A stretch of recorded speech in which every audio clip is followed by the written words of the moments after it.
damn late. I had to stop by the Wax Museum again and give the finger to FDR. We know al-Qaeda, Zawahiri is supporting the opposition in Syria. Are we supporting al-Qaeda in Syria? Well, it's a proud day for America. And by God, we've kicked Vietnam syndrome once and for all. Thank you very, very much. I say it again, you've been had. You've been took. You've been hoodwinked. These witnesses are trying to simply deny things that just about everybody else accepts as fact. He came, he saw, he died. Well, we ain't killing their army, but we killing them. We be on CNN like, say our name, Ben, say it 3 times. The meeting of the largest armies in the history of the world. Then there's going to be an invasion. All right, you guys, introducing Nasser Arrabyee. He is a reporter out of Sana'a, Yemen, and he keeps the website Yemen Alan. That's Yemen Now, YemenAlan.com. Welcome to the show. It's YemenNow.com. Welcome to the show. How are you doing? Thank you very much, Scott. Thank you for having me. Happy to have you on the show here. So, listen, we've been talking for essentially since this stage of the war started in, the major war against the Houthi government in Sana'a there started in 2015. And the part of the war that's got our least attention, I guess, is the Southern Separatist movement and their alliance with the UAE, because the UAE was allied with Saudi in the attempt to reinstall the old Hadi government.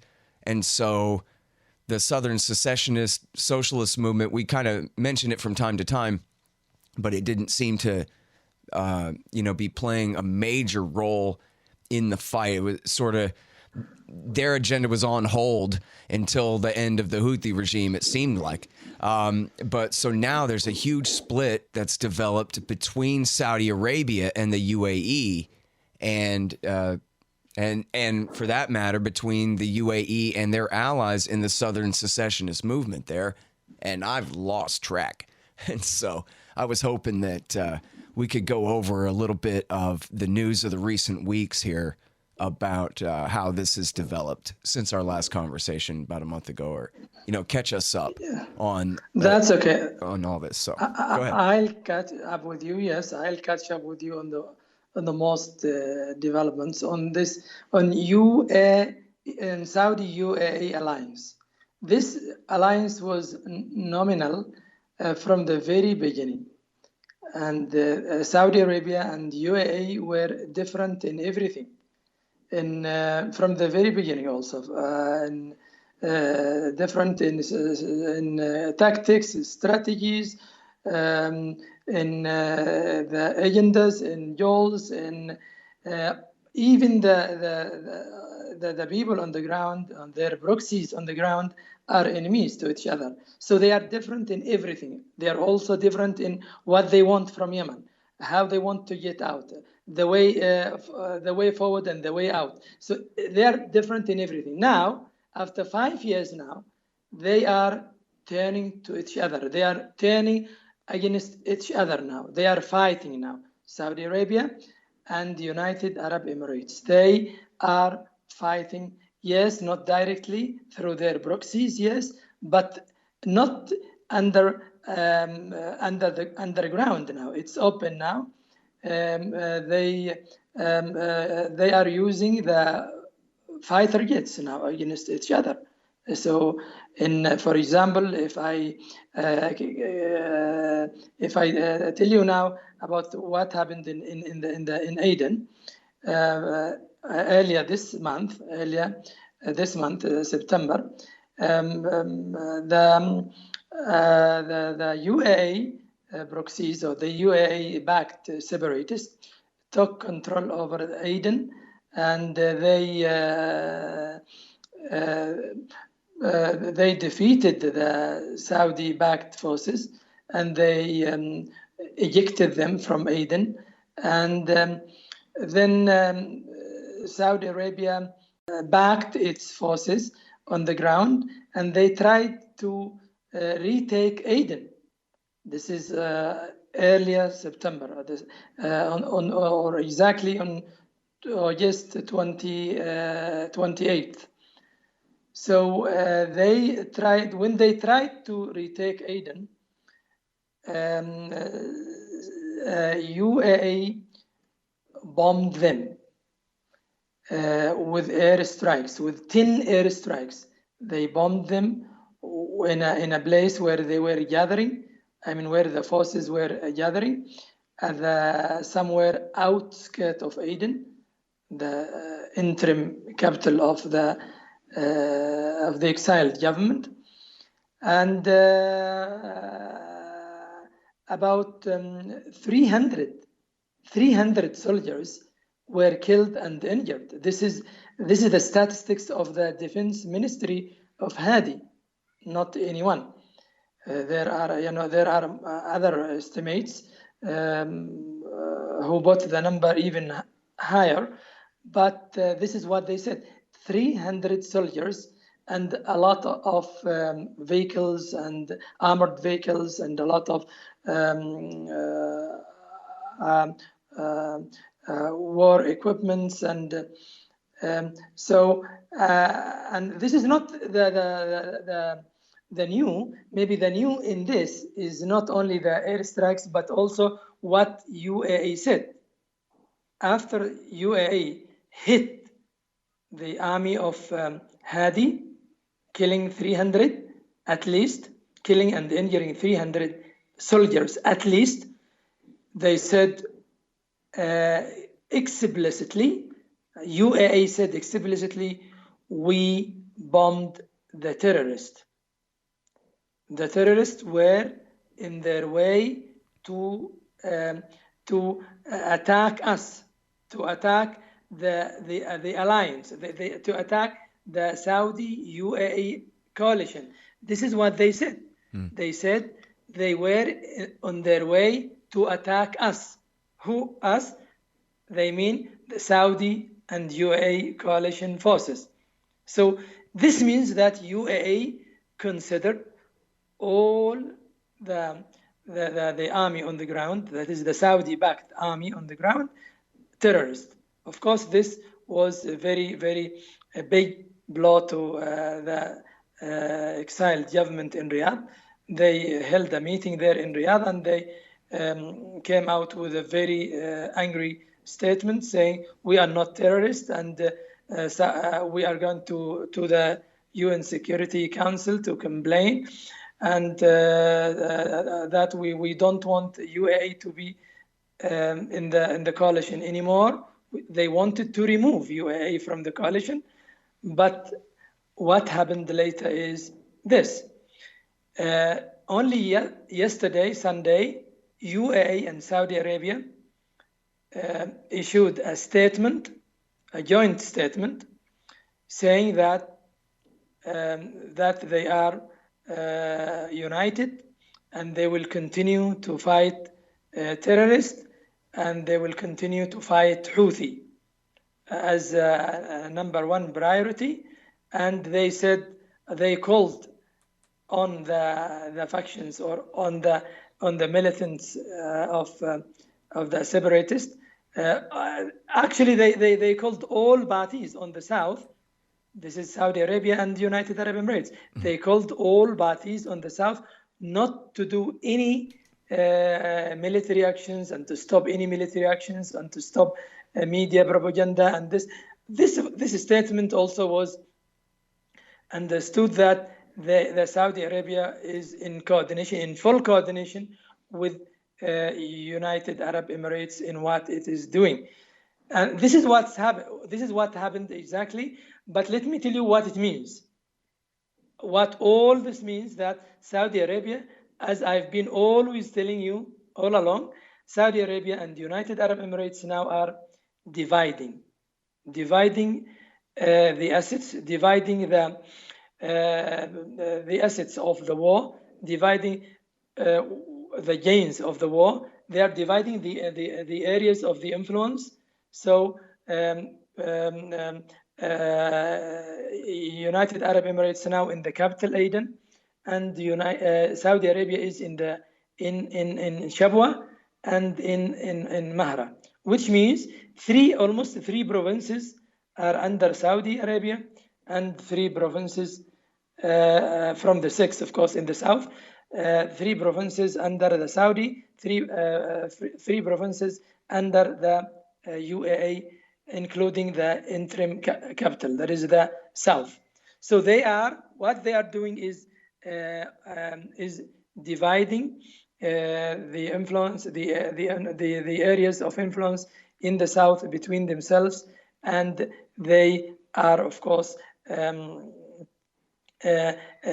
rift is deepening, is getting deeper and deeper, of course, between them, but they are still hoping to contain it. And if you ask me, I think they are not going to contain even after these statements of the joint statement, because the rift is big and the cracks are very, very, very deep. So what I'm expecting is that they will end up in sort of all-out war at the end, because they are now building up. I don't want to forget by saying that there are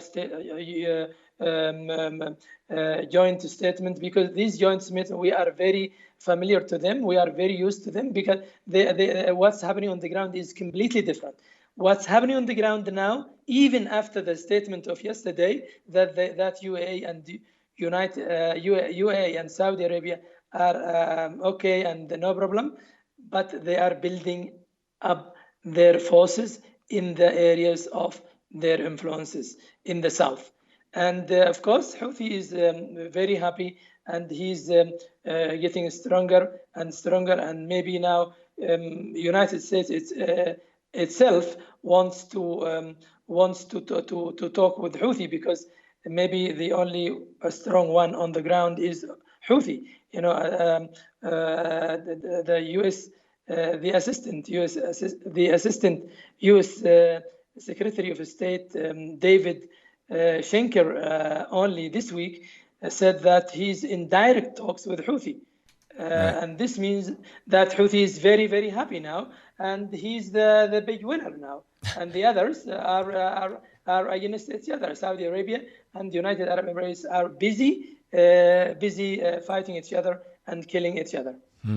You know, this whole thing, I mean, ever since Saleh allied with the Houthis back years ago, and ever since Obama stabbed the Houthis in the back after allying with them against al-Qaeda, and then 2 months later allied with al-Qaeda and Saudi against them, this war has been absolutely as absurd as it is cruel. It's just the most unbelievable thing.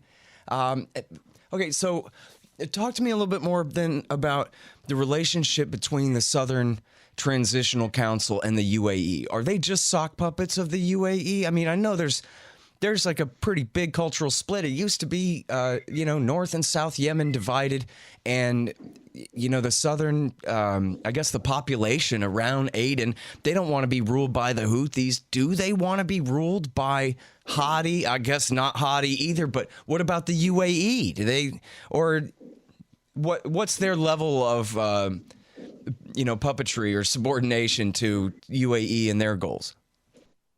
Well, this is the subordination now is 100%, of course, subordination and they are puppets. They are puppets. They are UAE puppets. They can't do anything. They can't take any decision at all without UAE.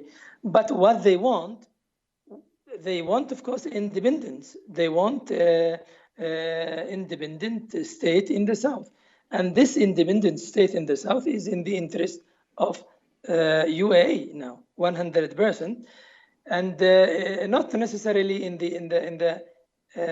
with the same level in the interest of Saudi Arabia.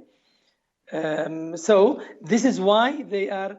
I mean, the tension is still rising, because the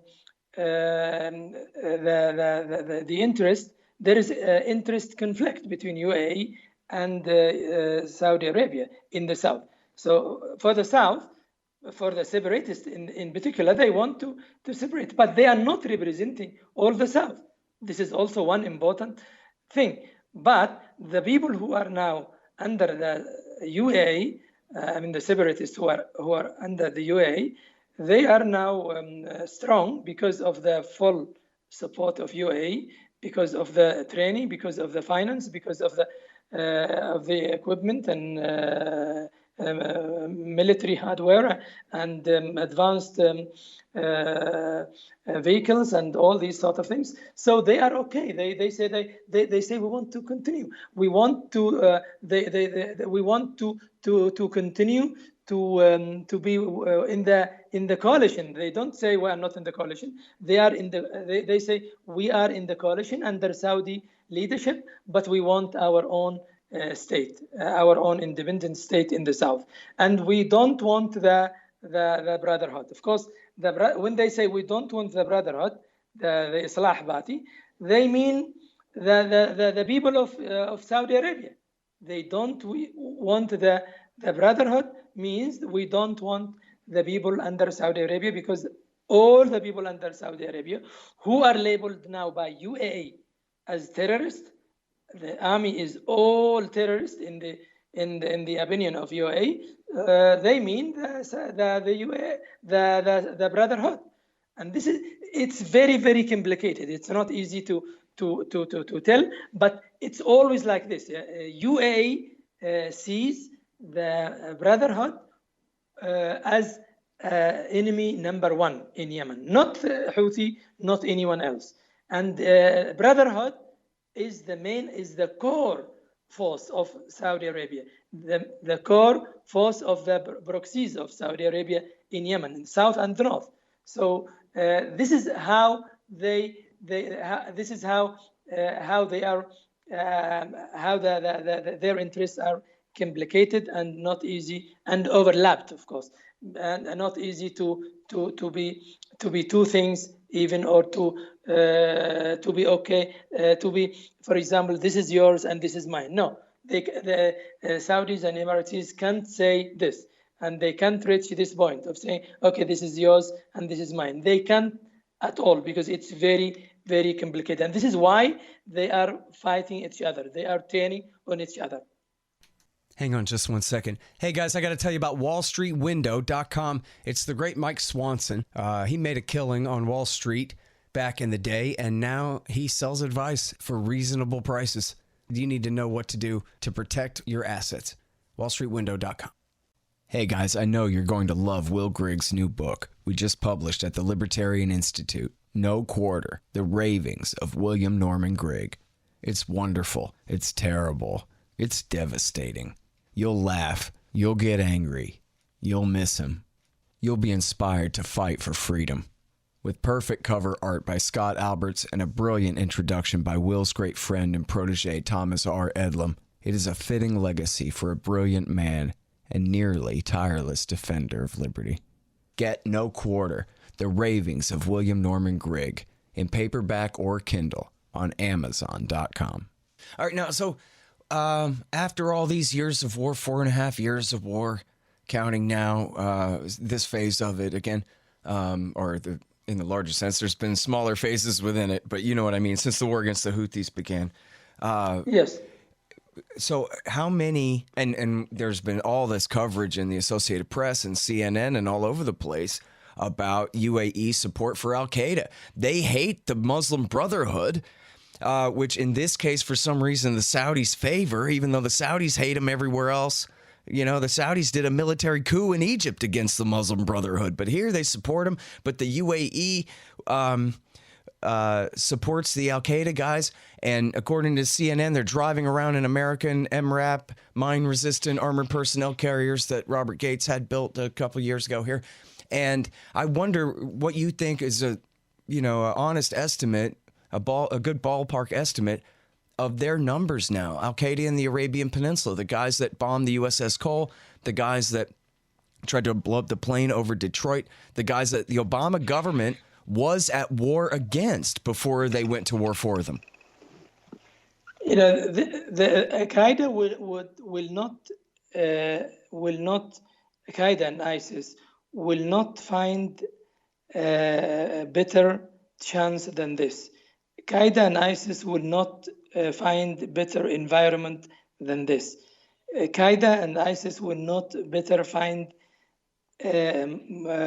equipment and weapons and ammunition and money more than now, because they are on the ground, as I told you, as I've been telling you all along. They are on the ground, and they are with both. With the UAE and Saudi Arabia, but they have their own agendas, and they have their own goals, and they just now use this kind of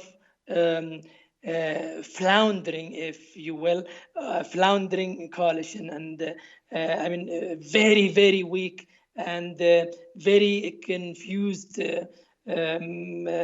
coalition, and they use them. They take advantage of this kind of coalition, and they strengthen themselves. They expand. They recruit. They are better than ever before. The last time when I talked to you in this show, I told you that they carried out five operations at the same time. 5 operations, 5 suicide bombings on a military base in Aden. It was just a message that we are here, we can do anything, we can do whatever we want. And on the following day, they seized a military camp in the second province after Aden, Abiyan, with all its equipment and all its vehicles and all its ammunition and everything. They killed, they injured, they detained, and they took the whole military base. What does this mean? They mean that they can get out from their hideouts whenever they want, and they can do whatever they want and however they want and whenever they want. So this means that they are very, very strong, and this is what this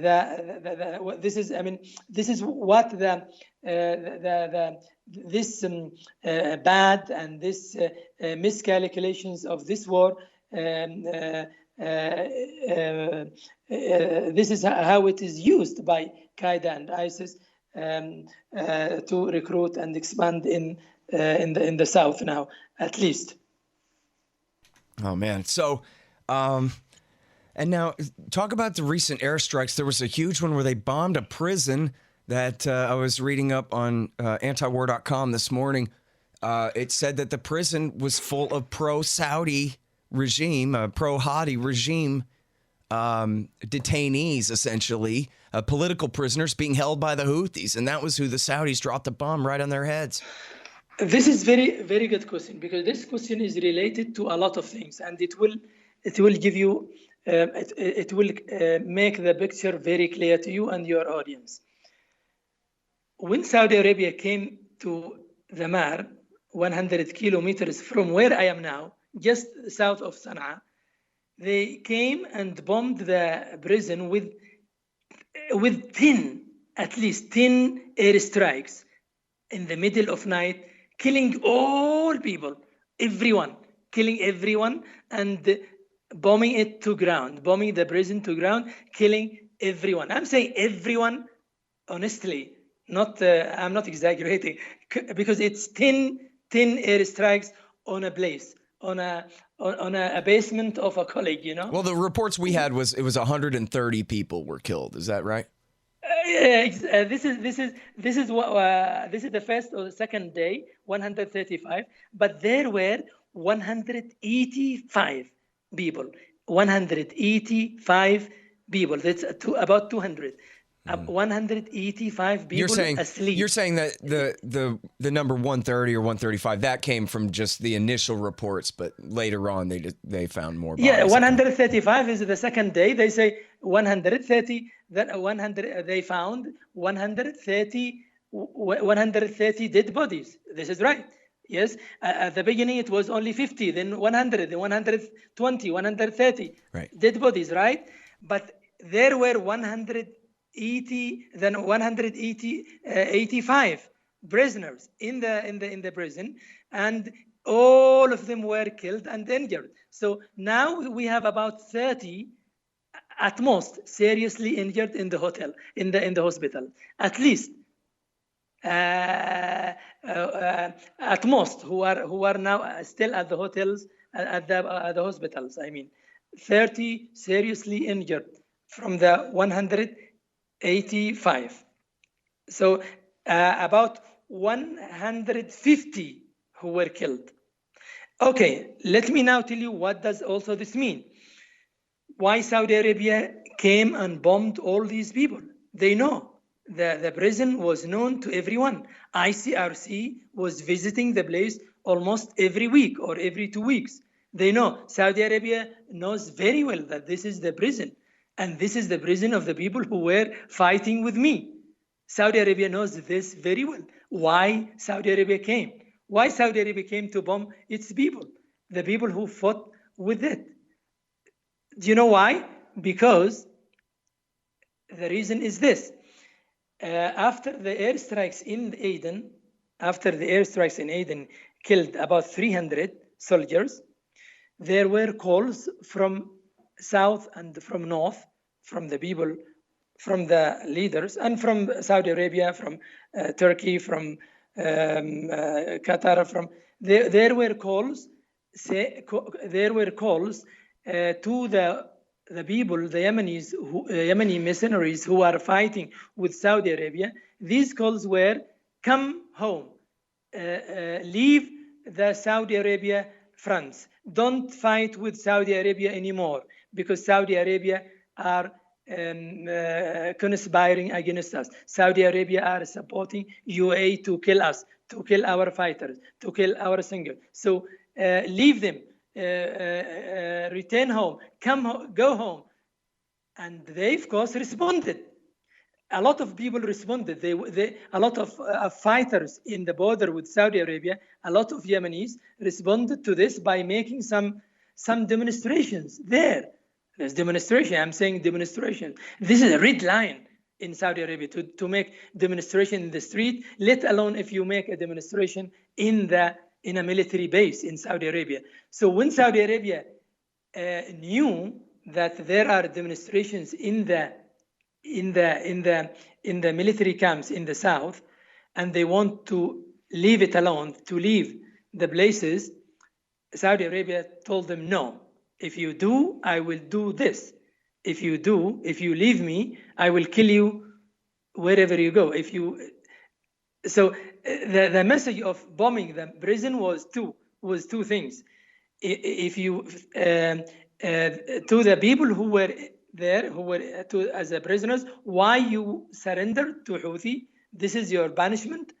And the second message was for the people who are still fighting with Saudi Arabia: don't think of leaving me. Don't think of taking my money, and don't fight with me. Don't think of this anymore. If you think of this, I will kill you. If you think of this, if you go Yemen, I will follow you and kill you wherever you are. This is the thing that can be read, because there is no other explanation, because most of those people were fighting with Saudi Arabia in the border of Saudi Arabia, not fighting with Saudi Arabia in Yemen, in Taiz or in Aden in the south or somewhere. No, most of them were prisoners who were held by Houthi in the border with Saudi Arabia. Everybody knows this. ICRC knows this, and everybody knows this. So why Saudi Arabia did this? Because of this, because Saudi Arabia were afraid that more fighters will leave from the border, and Saudi Arabia said, no, this is a red line. You shouldn't do this. You should continue. You shouldn't do that. This is one thing. The other thing is the bombing on the prison came after a big defeat on Saudi Arabia at the border, the eastern border of Saudi Arabia. What is this defeat? About 2 brigades. That's about 8,000 mercenaries. Let me tell you what kind of mercenaries. They are very young people who went to make money for their families. Most of them were very young. Most of them were under 15, or say under 18. Let me be honest with you, because I know some of them. I have some relatives, to be very honest with you. I have some relatives with them, because they went there to make money for their families. So these people were not trained enough. Some of them were only spent only 2 months or 3 months in that camps. So they were under a very hardliner who is Salafi, who is very enemy, who is hating Houthi very, very much, and he led them to this kind of Holocaust, because he hates Houthi, and Saudi Arabia didn't even rescue them. Now the Houthi now is talking about hundreds of prisoners in that battle, but not only Houthi. Houthi is still quiet. I mean, the families, the people, and the social media are talking now about this, and it's because we are talking about 2 brigades, about 2 camps, who were in a very failed battle, and they were blockaded and surrounded, and then everything was gone. Everything in these 2 military places. Until now, Houthi is still in their positions. Until now. And the military places are gone. And you can just imagine now, Saudi Arabia was in a very, very bad situation, and this is why they came and bombed the prison, because they didn't want this to happen again. They didn't, because a lot of people would say that the leader who is against Houthi, who is declaring his hostility against Houthi, but they said he surrendered. He was colluding. He was conspiring with Houthi. This is what some people say, because a lot of people didn't understand how this could happen, how this happened, how 8,000 people were gone in a matter of 3 days or 4 days, although despite all the support from Saudi Arabia. So Saudi Arabia, when they came to bomb the prison, they wanted to just to give messages to Houthi and to its mercenaries, and to also to everyone, because it was in a very, very, very bad situation after these 2 things, after these 2 defeats. One in the south, because its army was hit by UAE warplanes, and not only bombing, but also with UAE saying they are terrorists. I bombed terrorists. I didn't bomb anyone. I bombed terrorists who were on their way to attack the coalition, the Saudi Emirati coalition. And the second defeat was in its border. That's about the 2 military bases I told you about now. So you like supporting anti-war radio hosts. That makes sense. Here's how you can do that. Go to scotthorton.org/donate, and there's all kinds of options to do so, and all kinds of different kickbacks at different levels. Of course, take PayPal, Patreon, and all different kinds of digital currencies and all of those sorts of things. And anybody who signs up by way of Patreon or PayPal to donate $5 a month to the show will automatically get keys to the Reddit room, my own private Reddit group that I have. Quite a few members now, and lots of fun in there every day. So check out all about that at scotthorton.org/donate. And thanks. All right, now, so let's talk about the Houthis' hits inside Saudi Arabia. It's been a few years now since they've been able to hit Riyadh, but they've had these successful drone attacks, and it seems like that must be, well, in fact, we talked about that last time.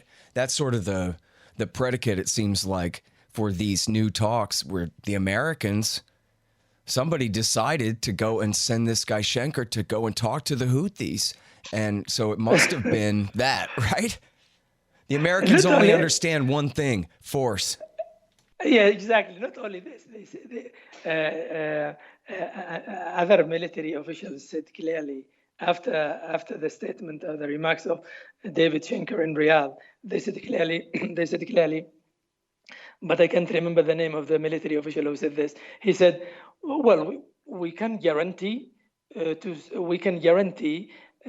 we can protect our interest, the U.S. interest everywhere in the Gulf and everywhere, but we can't," he said, "but we can't guarantee, we can't protect," he didn't say guarantee, he said, "but we can't protect the interest of our allies, the interest of Saudi Arabia and UAE in particular." He mentioned them in particular by names.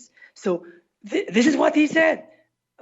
We can't protect you from Houthi or from Iran, but we can protect our interest. This is what he said, you know. So tough love. Yes, exactly, and long overdue. Yes, exactly. And so now, but what's happening with the talks here? I mean, is he? Are the Americans really talking to the Houthis about trying to find a way to end this war? Or this is just a little kind of a peace feeler, or what do you think? I think what's going to happen is this: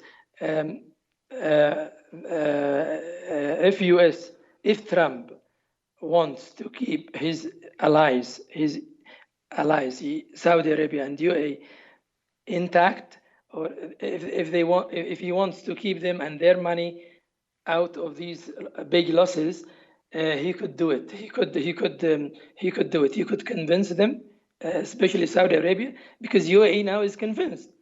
UAE now is realizing that peace is okay. They want peace now, but Saudi Arabia is still reluctant, because Saudi Arabia is not yet convinced as much as UAE. But Trump can convince them if he's serious to convince them. But now Houthis did not confirm, and they did not deny, of course, the talks. But if you ask me, I would tell you that USA talking about talks with Houthi is a very big win. It's a big for Houthi. It's something that Houthi is looking for, regardless of the talks. So Houthi is very happy with these things, because it tells the world that how powerful is Houthi, and how better is he now after 5 years of failed war. So I think if Trump is serious, this talks would pay off, but only if Saudi Arabia is involved, and if Saudi Arabia is convinced. Otherwise, it will be nothing. Of course, the talks will be useless. All right, now, so I want to ask you, lastly here, although not least, the most important thing of all here is about the civilian casualties.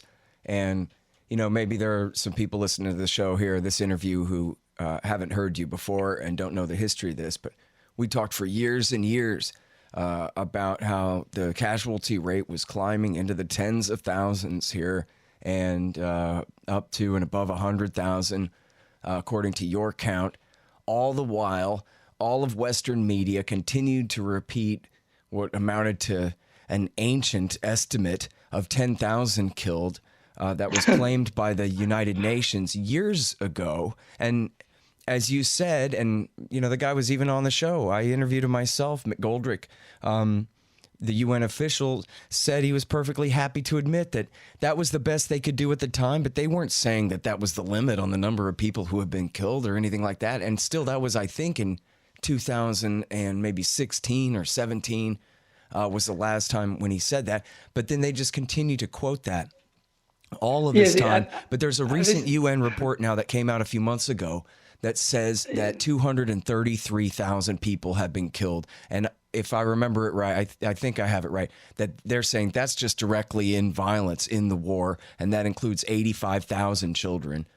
And then but that doesn't include all the people who have starved or died of cholera or other easily treatable diseases and poverty and other sicknesses because of the deprivation of the war. We don't have those numbers entirely, but I have read that the cholera epidemic has returned this summer, but I have not read very much about it. I haven't seen very much about it to read, and I was wondering if you could just let the people know what the humanitarian conditions are for the people of Yemen here now. The figure of UN is very funny, and everybody now knows that it's very funny. It's not right. And even UN, when I challenged the UN representative in Yemen, it's 3 years ago. But now we are almost at the end of the 5th year, consecutive year. So it's UN now. The recent reports of UN, as you said,